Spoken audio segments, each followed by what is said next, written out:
Hindi hadlang ang kahirapan para tuparin mo ang mga pangarap mo. Marahil sa ngayon, nabubuhay ka sa kahirapan.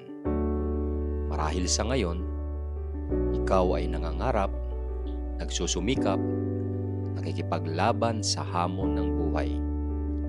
Kung ginagawa mo naman ang nararapat, papasaan ba't lilipas din ang panahon? Matatapos din ang iyong mga pasakit. Mararamdaman mo ang pagluwag at ginhawa ng iyong buhay.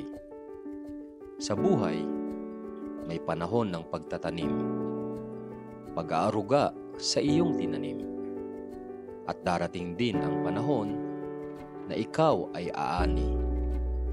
Marahil sa ngayon, nasa panahon ka pa lang ng pagtatanim or nasa estado ka pa lang ng pag-aaruga. Pero kapatid, darating din ang panahon mo. Darating din ang ani na inaasam-asam mo.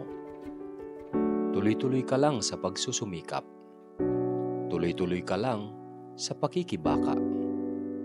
Sapagkat ang biyaya mula sa Diyos ay naghihintay lamang sa iyong kahandaan. Maniwala ka, kaya mong baguhin ang iyong buhay at kapalaran. Ako po yung eldest among 6 children. Ang father ko po ay Isabela. So grade 1 hanggang grade 4, Isabela po kami. Pinag-transfer na po kami ng San Miguel, Bulacan noong grade 5 ako. Dito po sa Cebu Street, San Miguel, Bulacan. So ang tatay ko po sa yung mga lolo ko ay driver. So, kaya po nagkita ang mother ko na Bulaqueña at sa father ko na Ilocano kasi nga naglalagin sila nung araw, nung 80s naglalagin. So, pumunta yung mga Bulaqueña sa Isabela, tapos si father ko naman doon, na-meet niya yung mother ko. So, yun yung story, kaya Bulaqueño at Ilocano yung roots. So, and then, nag-transfer kami ng grade 5 dito sa San Miguel, Bulacan. Wala naman trabaho sila father ko kung hindi mag-drive. So mga driver kasi yung mga partido ng mother ko. And yung time na yon, driver sila ng truck ng basura sa Mandaluyong. So kaya yung father ko, driver din sa truck ng basura sa Mandaluyong. And ako naman, grade 5, every vacation, sumasama ako sa father ko sa Mandaluyong para kasama lang niya doon. Nagano ng tinatawag na bulasik, gano'n. So sa kasi ng basura, usually yan may 4 na palero ang tawag doon, pag-ano ng basura. Tapos yung mga karton nila sa mga plastic nila, narebenta yun. So ang tapunan dati sa San Mateo Rizal, yung malayo yun, para akit pa sa Tibon. Pero hindi ko na masyadong matandaan. So every vacation hanggang high school, gano'n yung routine ko. So wala akong masyadong bakasyon. Kung hindi sumama sa father ko, kasi nga, at an early age, nakita ko na yung kahirapan. At sabi ko sa sarili ko, ako yung unang mag-break ng curse ng poverty sa family namin. Kaya at an early age, natutunan kong maging mature early enough na hindi talaga ako nagbarkada, school bahay lang. Kaya alam niyo naman, ang environment, pag lumaki ka sa mahirap na lugar, mahirap karamihan doon at may mga crisis. Kaya yun ang naging ko, and then, it's a sign na fortunately, binigyan din tayo ng ability ni God na marunong sa mathematics. Kaya palagi akong blessed pa dati, and then nandito ako ng accountancy. And sa tulong ng iba-ibang tao, nung college ako, may natuloyan ako sa kumari ng lola ko. Nakapagpatuloy ako ng pag-aaral kahit hindi ako nasustentuhan ng parents. So ako yung namamalengke sa kanila, ako yung napapakain ng aso, ako yung nag-ano ng tubig paggabi kasi mahina ang tubig sa araw. So pag galing ko ng PUP Manila, dadaan ako sa palengke para magpalengke, para lang libre yung pinakain ko sa pinagyan ko. Kasi sa parents ko, hindi nila ako masyadong mapadala dati, pero kailangan ko makapagtapos sa pag-aaral. So gano'n yung routine ko hanggang natapos ko yung college. Tapos ng board exam na, sinalapan nila ang father ko yung lupa nila sa Isabela para lang makapag-board exam ako. Sabi ko nga, kung hindi ako pumasa ng CPA board exam ng 2005, wala na, parang ganun katrabaho na talaga ako kasi yun na yung last namin ng time na yun. And isa siguro sa nag-turn ng faith ko din kay God kasi hindi kami na-raise na about faith, kami nag-isipan, hindi ganun yung family na kinalisa. At nung college ko naramdaman yun na panghawakan yun. Especially nung mga times na kung isa kung hindi nakakaluwas ng Manila, pasukan na ng third year percent. Pero hindi ako makaluwas kasi walang allowance pa. Pero in God's grace, may tumulong sa akin para makaluwas ng Manila. So yun ang turning point ko sa faith ko din talaga kay God. And long story short, nag-CPA ako, nagtrabaho ko sa mga auditing firm. Doon ko naman nakuha yung work ethic. Kasi sa auditing firm, pag na-assign ka, of course sila Byron, no? Pag na-assign ka sa isang client, pumunta ka sa client, mag-audit ako ng Jollibee na franchise, 8 to 5 ang pasok nila doon, field work kami noon. After ng 8 to 5, uuwi na yung mga empleyado, kami naman pabalik pa kami ng office. Nagtatrabaho kami hanggang alas 12 ng gabi at talaga ng madaling araw. Then, uwi ka, matutulog ka, tapos pasok ulit, Monday to Sunday. So, ganoon ang mga work ethic ng mga CPA, mga auditor. Walang yan nila Kenneth, nila Byron. Kaya doon muna ako yung work ethic. Kaya minsan, kahit yung mga agent namin, nami-misinterpret yung sinasabi ng standard. Pwede kasi standard nila 8 hours of work, okay na sila doon, parang pili nila, contented na sila doon, or naibigay nila lahat. Pero hindi kasi yung nakakayanan ko yung standard. Kaya minsan, yung standard, either i-over ko yung standard ko ng work ethic nila, or yan ang yung standard ng work ethic na yun. Pero kaya, kumaga parang working all the time, parang ganun yung mentality na. At nagpapasalamat ako sa pagiging empleyado, sa pagiging accountant, sa pagiging auditor, dahil nai-adapt ko dito yun. Hindi natin i-discredit ang isang pagiging empleyado. It's actually an open kung saan anong ginagawa ko right now. Kung interpreter ka o kung nasa business ka, kasama yun, nakatulong yun. No? Kaya nagpapasalamat ako dun sa Joey ko yun for 9 years, na auditor, na accountant. Ang kainaman lang, nung napanood ko yung sinasabi ni kung mag-work ka daw sa isang malaking corporation, papasok sa isang parang machine. So, halimbawa kami accountant, doon lang kami sa treasury department. Hindi kami mapupunta sa sales, hindi kami mapupunta sa marketing, ganyan. Kaya ako, ang very fortunate na pumasok ako sa maliliit na company. Doon ako naging accountant. Kasi nga, hindi naman multitasking, pero ikaw ang accountant, ikaw ang HR, ikaw ang nag-admin, ikaw ang nag-sales. Kaya yun yung naging experience ko. Kaya nakita ko yung lahat ng departments at nakatulong yung ngayon sa pag-handle namin ng operations ng RCTLP. Kaya tama nga, sabi nga ni Jamba, yun daw, dapat doon ka sa mas maliliit na company kasi makukuha mo yung mentality ng may-ari kasi direct ka nagre-report sa boss mo. Makukuha mo yung mentality nila, makukuha mo yung work ethic nila, at may i-apply mo yung sa sarili ng negosyo.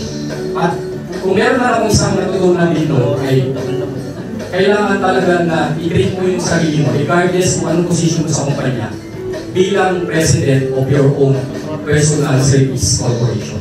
What do I mean? Kahit tayo ang empleyado, i-treat natin na tayo may ari ng kumpanya. So ano bang ibig sabihin nun?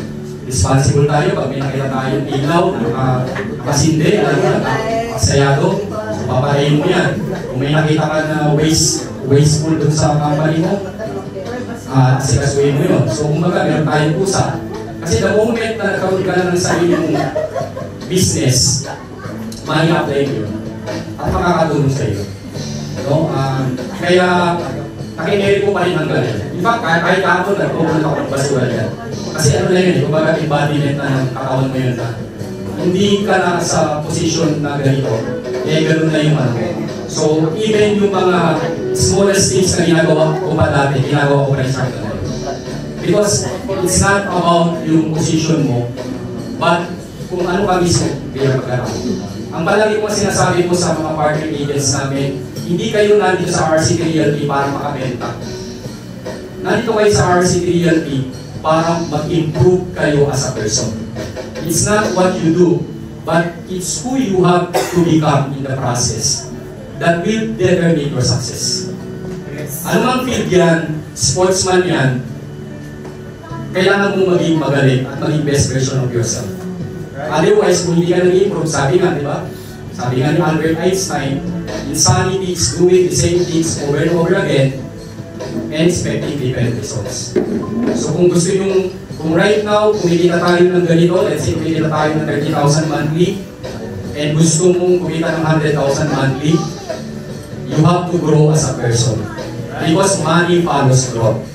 Money follows growth. So, ang palagi ko sinasabi, kung ito ka sa person, ito yung kinikita mo sa person, at gusto mong kumita ng ganito, you need to grow yourself. Kaya hindi sila nape-pressure yung benta sa kanila, kasi hindi tayo nape-pressure ng benta. I'm not sure kung tama yung way na yun, pero tama based sa experience namin at based sa outcome namin, yung ganong approach.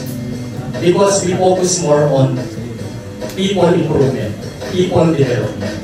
Because when our partners become better, their results will become better. Kaya yun po, yung sales, it's an output na yun. It's a byproduct. Yung pera, byproduct na yan. Sasakyan, byproduct na yan. Ang napaka-importante, tayo mismo ang lumago in terms of mindset. Diba? Ikaw ba ay emotionally strong? Kasi alam nyo sa pagiging ahente, marami tayong kalaban, especially sa sarili natin. Rejections, disappointments, naiindihan ka ng client, diba? Pinagpalit ka ng client, madami tayong experience. Kaya yung emotional maturity natin, mental maturity natin, ang mag-determine. Pumasok kayo sa RCT Realty, na ganitong level of personality meron kayo, pero lalabas kayo sa RCT Realty na you are emotionally stronger, mentally stronger, and spiritually stronger. So, yun yung ating commitment. Medyo challenging lang talaga sa mga pumapasok sa RCT Realty kasi because we have screening process, we have really process sa RCT Realty. Hindi po kami basta-basta tumatanggap ng ahente, dumadaan po yan sa proseso. So, medyo iba po yung approach namin sa RCT Realty in terms of having our network. Kung dati siguro 5 years ago, okay, join ka na ngayon, ipagdadaanan ka ng proseso. Kaya doon pa lang na-determine na natin. Kaya nagpapasalamat ako sa partner developers natin, sa inyo mga partner agents, wala po kami dito kung wala din po kayo. At of course, syempre sa ating pong may kapal, so siya po ang nagbibigay sa atin ng strength at nagbibigay din sa atin ng gabay na hindi tayo maligaw. Minsan kasi pag natin na ang success, minsan naliligaw tayo. At isa nga sa mga favorite quote ko recently, ang sabi nga, the enemy of success, the enemy of future success is today's success. The enemy of future success is today's success. Kasi minsan, ang ating success right now, kagaya nung nararanasan natin right now, pwedeng lumaki ang ulo natin, pwedeng makampante na tayo, hindi natin namamalayan, baka pwede tayong mag-stagnant, o pwede tayong mag-downgrade, di ba? Kaya, ano man yung tagumpay natin right now, ito ang kalaban ng future successes natin. Kaya, sinasabi ko na, ano man ang tagumpay na maranasan natin right now, ay palagi dapat tayong maging humble, palagi dapat tayong nakafocus, palagi dapat tayong natin yung faith natin kay God, at palagi may hunger sa part natin. Kung tutusin natin, ang kaibahan ng nag-take action sa hindi nag-take action, ay yung isa ay hungry at yung isa ay hindi hungry. Pero ang tanong, kapag ikaw ay busog na, saan ka pakukuha ng hunger? Yung mga ahente natin na marami ng pera, alam niyo ba sa RCT Realty, may isang buwan tayo, nag-release tayo ng 289,000 sa isang agent. Madalas ang mga buwan, 200,000, 150,000 sa isang agent. Ang nirelease mo namin na commission ngayon sa mga ahente, nasa 1 million average per month. Kalat yun sa mga ahente. Dati parang na-amaze na ako na 50,000 weekly yung pinapay ko nila mga ahente. 50,000 weekly yung broker doon, nag-release ng 50,000 weekly, 200,000 monthly. Na-amaze na ako dati. Pero alam nyo, dumating na kami sa point na nag-release na kami ng average 1 million per month. Kaya, yun yung mga successes natin ngayon. Pero ang tanong, sa panahon na busog tayo, saan tayo kukuha ng panibagong gutom? At alam nyo ang kasagutan ko yan, pwede na akong huminto, pero saan ba ako kumukuha ng hunger? Ang kinukuhanan ko ng hunger right now, share ko lang sa inyo, ay yung ahente na join sa RCT Realty na nangangarap na mabago ang buhay niya, na walang-wala siya, ay matulungan ko mabago din yung buhay niya. Siyempre, siyempre, hindi nyo mauubos. Hindi mauubos ang nangangarap at gusto rin umasenso sa pamamagitan ng real estate. At kung doon ako huhugot ng panibagong gutom, ang hunger, tuloy-tuloy tayo hanggang sa nabubuhay tayo. Kaya salamat sa lahat sa pag-join sa RCT Realty. Alam ko na maximize na natin yung oras, pero malamang si Father na ito, sana siya na, okay? At i-deliver ko na yung message ko para mamaya yung birthday, si birthday boss na ang mag-share. So, di ba? Sakto na i-share ko na. Okay, tayo.